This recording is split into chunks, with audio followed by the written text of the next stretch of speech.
Welcome back to this channel, Rookie Year Soccer. Today we're going to be looking at 3 cards that I think slipped through the cracks on eBay and went for crazy prices. Let's get into it.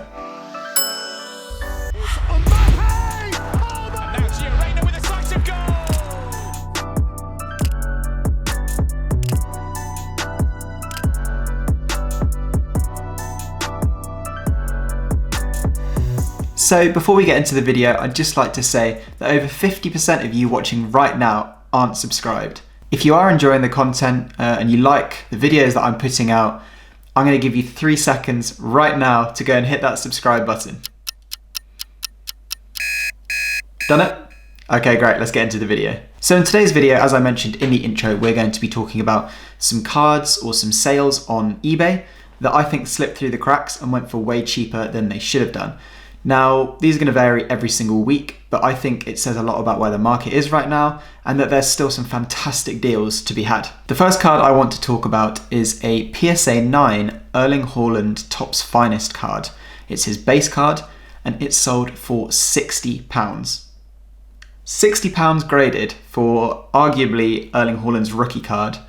I know he's got an earlier produced card in the Dortmund kit, but this is him in a Salzburg kit, which is his first ever club, apart from Molde in Norway, which he played for.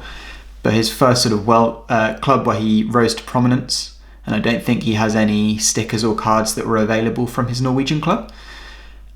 I think that £60 for a card like this, graded in a 9, is a crazy deal, and I'm kind of kicking myself that I didn't buy it myself. Now, unless you've been living behind the moon for the last year, or even 6 months, Erling Haaland is arguably one of the best, well, he's definitely one of the best, arguably the best young talent in soccer right now. Kylian Mbappe, I guess, is number one, but after that, you'd be struggle to look past Haaland as the next best person. So for me, a graded card at this price, when it says rookie card, is extremely good value. And to be honest, I'm not quite sure how it went for so cheap. Looking around today on eBay, because I wanted to compare and see if I could pick up one myself, they're all over £100 graded, £150, £140, that sort of ballpark. So whoever got that one for £60, congratulations, you've got yourself an amazing deal. And I think it just goes to show that if you look around and you search enough, you can really find these fantastic prices. The next card I want to talk about is another graded card. It's a PSA 9 Topps Chrome Champions League 27-2018 Neymar, and it's a blue parallel, so it's out of 150. Now this card went for £43 and 38 pence, which again to me seems insane, like that cheap for a graded Neymar card.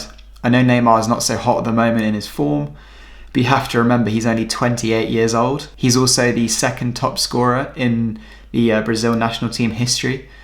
And I can assure you he's going to go down as a great of the Brazilian game. They adore him over there. And he's got loads of time to find form again. You know, he's 28 years old, playing for a poor PSG side who just lost to Leipzig. They lost to Manchester United. So if he gets a move back to Barcelona, I think he'll start to rediscover his form. He's clearly not happy at the moment. And I think that £43 for his first ever Topps Chrome Champions League card is just, again, insane value.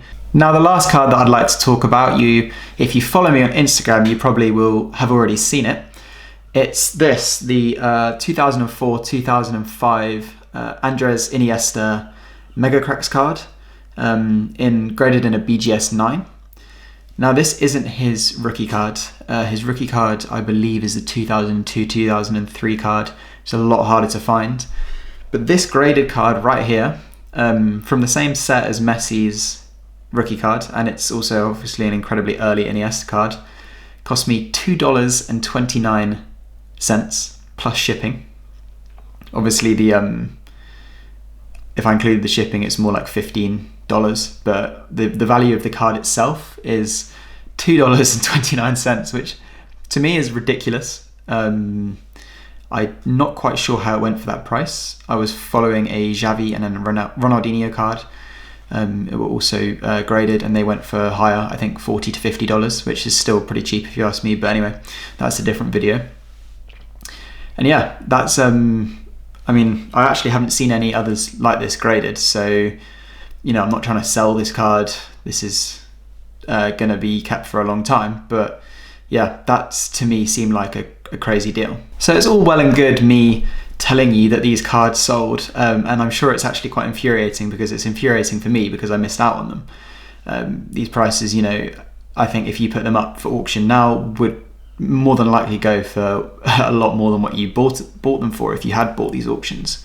And it's worth noting that these were all bids as well. None of these were buy it now. But what does this say about the market, and what does it say about what cards you should be targeting? Well, I think that the Haaland, to me, that seemed like just one of those random auctions that for some reason, maybe there was a slight different wording in the title, people weren't searching for it, it might have gone at a weird time. I think that's a little bit of an anomaly, and I think you'll do incredibly well to find a graded card of his at that price again anytime soon, unless he gets a huge injury or something happens. So yeah, not sure what that tells us about the market itself. I think that, if anything, tells us that there's still very odd random deals to be found if you search hard enough. The Neymar card, on the other hand, I think is more indicative of where the market's at in their attitudes towards him. And I think it shows that it's a fantastic time to pick up these relatively low numbered parallels in a graded condition. I think that's represents fantastic long-term value, considering the class of player that Neymar is. And again, there's plenty of people who don't think he's that good. And, you know, I'd agree with them at the moment. His form is awful. But he's a class player, and people forget how good he was just a few years ago. He's clearly unhappy at PSG. You can see Mbappe is actually quite unhappy at PSG, and I think it's a club that is going to struggle. And I think that they'll both get moves away. So if you can find Neymar's at this price, and I have seen a couple others, not out of 150, but I saw a out of 99 green refractor go for about £50. So yeah, there's still some great deals to be found with Neymar. And again, you know, you need to do your own research to decide if he's for you. But personally, I think that a PSA 9 refractor of that number out of 150 for £43 is just a crazy steal. And I would encourage you to go out and see if you can pick up yourself, you know, a great price Neymar as well, if you think that he's the right investment for you. Now, coming on to the Iniesta, again, probably the craziest deal out of them all, in my opinion. What does this tell us? I think, for one, it was a US auction, which is interesting, and I think that tells us that the US market still isn't big on these legends of the game, of the modern game. You know, your Iniestas, your Ronaldinhos, your Xavis. Of course, there are some cards which go for a lot of these players. But in general, I think that a graded card of a legend like Iniesta, who's, you know, been an absolute mainstay of the modern game, revolutionised the tiki-taka style of football at Barcelona, and scored, you know, he scored some super crucial goals for Barcelona and Spain over the years, knocking Chelsea out of the Champions League, winning the World Cup final for Spain in 2010. So I think that if you're an English buyer, it actually would pay really well to get these amazing deals, because when you're selling on eBay, English buyers might and collectors might be more tempted to go for these players that they're familiar with. Whereas if you're trying to sell in the American market, not so familiar with these players, and maybe you'd struggle. So I think this means two things. One, as I said, if you're a UK buyer, these cards, if you can get them at these ridiculously low prices, are a great buy, because they're legends of the game, and if you hold them for long enough, in my opinion, I think their value is going to go up. I do. Iniesta's a bona fide legend, and so is players like Samuel Eto'o, Xavi, Ronaldinho, to name just a few from that Barcelona side. If you're a US buyer, it might be more of a risk, and you might be looking at, again, more of a long-term investment. The US market might never wake up to these players, but I think in general, if you can find one for $2.29, then you're going to be making profit in the long run. I didn't want to make today's video too much of a sort of a deep one, or go into too much detail, because I'm actually shooting some other videos today, and this actually just sort of came to me spontaneously that I should talk about these deals that I'd seen. So yeah, read as much into it as you want, and remember, always do your own research. Just because these cards are cheap doesn't necessarily mean that they're going to go up in value. You need to decide that for yourself. But yeah, I hope you enjoyed it. Again, do leave a like on the video if you did. Make sure to subscribe to the channel, and I will see you for another episode very, very, very shortly.